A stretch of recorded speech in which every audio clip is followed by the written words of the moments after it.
नमस्ते, the Himalayan नर्डको यो अर्को नयाँ भिडियो श्रृङ्खलामा यहाँहरूलाई स्वागत छ। हामीले अघिल्ला भिडियोहरूमा आर्टिफिशियल इन्टेलिजेन्स अर्थात् कृत्रिम बुद्धिमत्ताले ल्याइरहेको क्रान्तिको बारेमा कुरा गर्यौं। कसरी एआईले हाम्रो काम गर्ने तरिका, सृजना गर्ने शैली र समाजलाई नै परिवर्तन गर्दैछ भन्ने बारे छलफल गर्यौं। ती भिडियो हेर्नुभएको छैन भने माथि लिंक वा तल डिस्क्रिप्सनमा गई हेर्न सक्नुहुनेछ। तर एउटा प्रश्न उठ्छ, के यस्तो प्राविधिक उथलपुथल इतिहासमा पहिलो पटक भइरहेको हो त?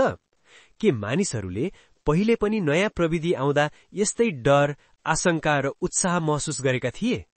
आज हामी यस्तै एउटा ऐतिहासिक यात्रामा जानेछौं, औद्योगिक क्रान्तिको समयदेखि लिएर अहिलेको एआई युगसम्म। हामी हेर्नेछौं कसरी समाजले ठूला प्राविधिक परिवर्तनहरूलाई प्रतिक्रिया दिन्छ र इतिहासबाट हामीले एआईको भविष्यको लागि के सिक्न सक्छौं। विषय एकदमै रोचक छ, त्यसैले अन्तिमसम्म हेर्नुहोला। अहिले एआईको चर्चा विश्वव्यापी छ।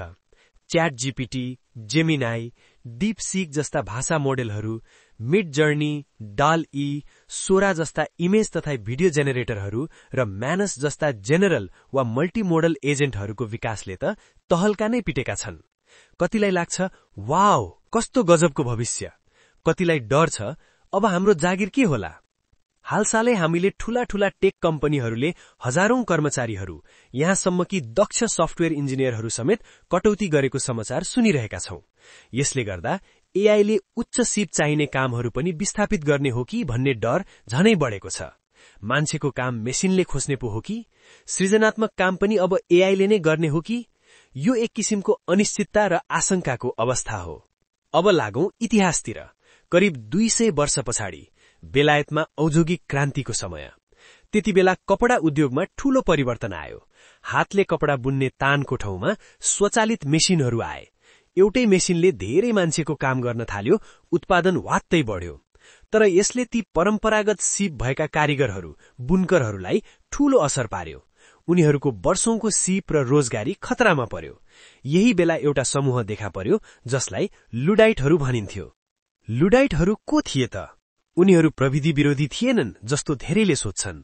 उनीहरू ती मेसिनहरूका विरोधी थिए जसले उनीहरूको जीविकोपार्जन खोसिरहेको थियो, जसले उनीहरूको सिपलाई बेकार बनाइरहेको थियो र जसले मालिकहरूलाई मात्र धनी बनाइरहेको थियो।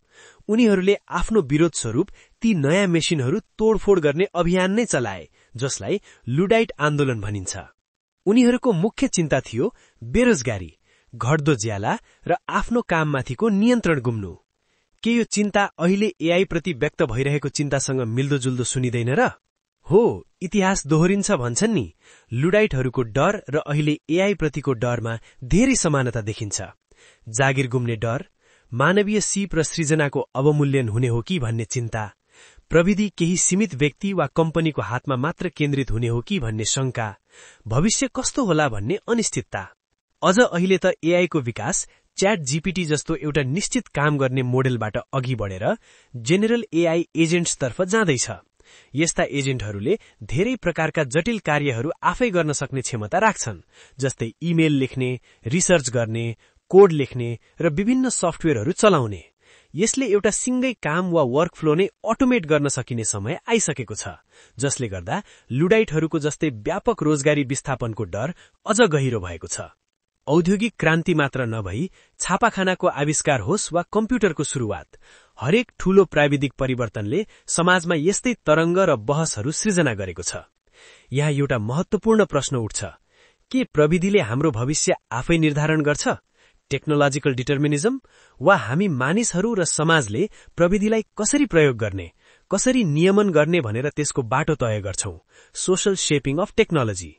इतिहासले देखाउँछ कि प्रविधि आफैमा राम्रो वा नराम्रो हुँदैन, यसको प्रभाव कस्तो पर्छ भन्ने कुरा हामीले यसलाई कसरी अपनाउँछौं, कसरी व्यवस्थापन गर्छौं र कस्तो नीति नियम बनाउँछौं भन्नेमा भर पर्छ। अब कुरा गरौं हाम्रो नेपालको सन्दर्भमा। नेपाल जस्तो विकासोन्मुख देशले एआई जस्तो नयाँ प्रविधिबाट कसरी फाइदा लिन सक्छ र ऐतिहासिक पाठहरूबाट के सिक्न सक्छ? डर होइन, तयारी। लुडाइटहरू जस्तै मेसिन तोड्नु समाधान होइन, बरु आउने परिवर्तनको लागि तयार हुनुपर्छ। नयाँ सिप सिक्ने, अपस्किलिङ वा रिस्किलिङ कुरामा जोड़ दिनुपर्छ। समावेशी विकास, प्रविधिको फाइदा सबैसम्म पुगोस्, केही सीमित वर्गमा मात्र नहोस् भन्ने कुरामा ध्यान दिनुपर्छ।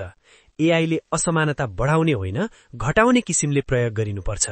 नीति निर्माण, सरकार र सम्बन्धित निकायले एआईको विकास र प्रयोगलाई निर्देशित गर्न स्पष्ट नीति र नियमहरू बनाउनुपर्छ। नैतिक पक्षहरू र डेटा सुरक्षामा विशेष ध्यान दिनुपर्छ।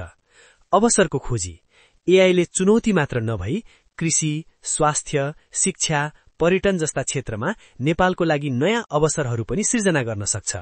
ती अवसर पहिचान गरेर उपयोग गर्नेतर्फ लाग्नुपर्छ।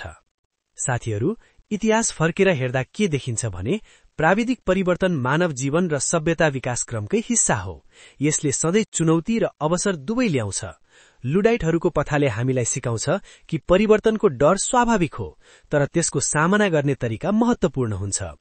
एआई क्रान्तिबाट डराएर पछि हट्नुभन्दा यसलाई बुझ्ने, यसबाट सिक्ने र यसलाई मानव समाजको हितमा कसरी प्रयोग गर्न सकिन्छ भनेर सोच्ने बेला आएको छ। इतिहासको गल्ती नदोहोर्याई सचेत र तयार भएर अगाडि बढ्नु नै बुद्धिमानी हुनेछ। तपाईलाई आजको यो ऐतिहासिक र प्राविधिक विश्लेषण कस्तो लाग्यो? के तपाईलाई पनि एआईबाट डर लाग्छ वा तपाईँ यसमा अवसर देख्नुहुन्छ? जेनरल एआई एजेन्ट्सको विकासले भविष्य कस्तो होला जस्तो लाग्छ? इतिहासबाट हामीले अरू के सिक्न सक्छौं जस्तो लाग्छ? आफ्नो विचार तल कमेन्ट सेक्सनमा अवश्य लेख्नुहोला। यदि तपाईलाई आजको यो भिडियो मन पर्यो र जानकारीमूलक लाग्यो भने कृपया लाइक र शेयर गरिदिनुहोला र द हिमालयन नर्डलाई सब्स्क्राइब गर्न नभुल्नुहोला, ताकि भविष्यमा आउने यस्तै रोचक भिडियोहरू तपाईले मिस नगर्नुहोस्। त्यो घण्टी पनि थिच्नु है।